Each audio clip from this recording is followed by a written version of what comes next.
हामी तपाईहरुलाई प्रत्यक्ष प्रसारण गरिरहेका छौं। यो हो अवस्था अहिले माइती मण्डलदेखि बानेश्वरसम्मको शिक्षकहरुको 25 दिनसम्मको यो हो शैक्षिक हडताल अथवा शैक्षिक ऐन लिएर मात्रै हामी घर फर्किन्छौं भन्ने नारा दिएर आउनु भएको आज 25औं दिन पुग्दा पनि सरकारसँग कुनै सम्झौता कुनै वार्ता भएको छैन। सडकमा कुदिरहनु भएको छ, अरु बेला क्लासमा कुद्नुहुन्थ्यो भने आज सडकमा कुदिरहनु भएको छ दर्शकबिन।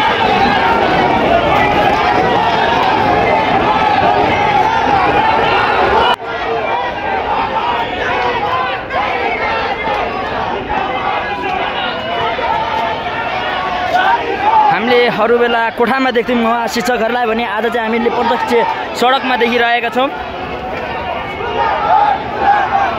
यहाँ प्रहरीहरुसँग पनि घम्साघम्सी गर्नु हुँदैछ।